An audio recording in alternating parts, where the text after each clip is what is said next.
ऋषि राज की ब्रिटेन की कमान अब एक भारतवंशी के हाथ में आ चुकी है। ब्रिटेन के इतिहास में ऐसा पहली बार है जब एक भारतीय मूल का शख्स ब्रिटेन का प्रधानमंत्री है।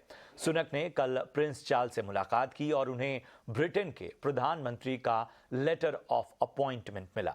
इसके बाद 10 डाउनिंग स्ट्रीट में अपने संबोधन में उन्होंने कहा कि देश गंभीर आर्थिक संकट से गुजर रहा है। कुछ गलतियां हुई थी जिन्हें सुधारने के लिए वो जिम्मेदारी उठाने को तैयार हैं। I will place economic stability and confidence at the heart of this government's agenda. This will mean difficult decisions to come. But you saw me during COVID doing everything I could to protect people and businesses with schemes like furlough. There are always limits. More so now than ever. But I promise you this, I will bring that same compassion to the challenges we face today. The government I lead will not leave the next generation, your children and grandchildren, with a debt to settle that we were too weak to pay ourselves. I will unite our country, not with words, but with action. और ऋषि सुनक के सामने अब आखिर कौन से challenges हैं और वो इससे कैसे निपटेंगे, इस पर विस्तार से जानकारी दे रहे हैं लंदन से हमारे सहयोगी दानिश खान। ताजपोशी के बाद अब चुनौती की घड़ी शुरू हो चुकी है।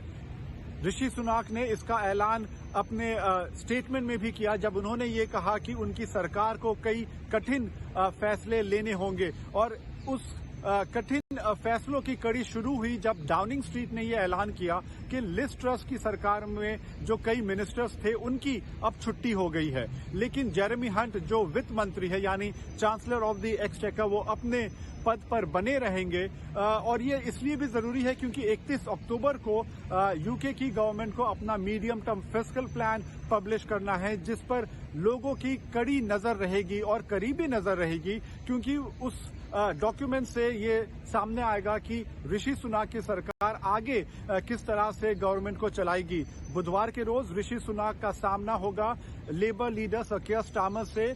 प्राइम मिनिस्टर्स क्वेश्चन के दौरान ये ऋषि सुनक का पहला प्राइम मिनिस्टर्स क्वेश्चन है, तो जाहिर सी बात है काफी फोकस रहेगा कि ऋषि सुनक किस तरह से कियर स्टारमर के सवालों का जवाब देंगे।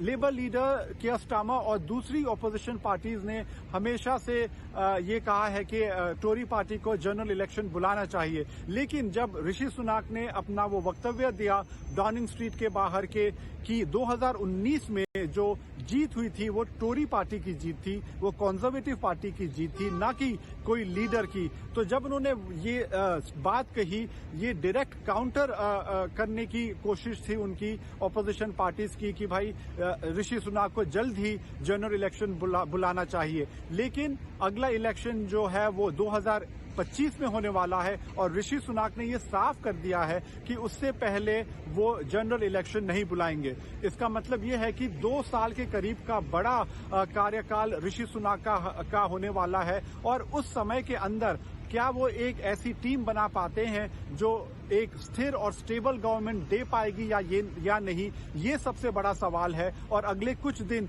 क्या कुछ अनाउंसमेंट्स, क्या कुछ प्रोग्राम्स, क्या कुछ पॉलिसीज ऋषि सुनक अनाउंस करते हैं, ये तय करेगा कि आगे की जो राह है वो कितनी आसान या कितनी मुश्किल ऋषि सुनक के लिए होगी। लेकिन एक ऐतिहासिक क्षण है ये ब्रिटिश हिस्ट्री में कि पहली दफा एक non white Hindu practicing Hindu जो है वो देश का प्रधानमंत्री बना है। ऋषि सुनक के लिए राह आसान नहीं है, मगर टोरी पार्टी ने उनको खुलकर समर्थन दिया है, तो उम्मीद है कि शायद वो टोरी पार्टी और कंट्री को एक स्टेबल गवर्नमेंट दे सके। लंदन से दानिश खान की रिपोर्ट। तो आप देख रहे थे लंदन से दानिश खान की रिपोर्ट जिसमें वो ऋषि सुनक की चुनौतियों और उनके आगे की राह के बारे में बता रहे थे।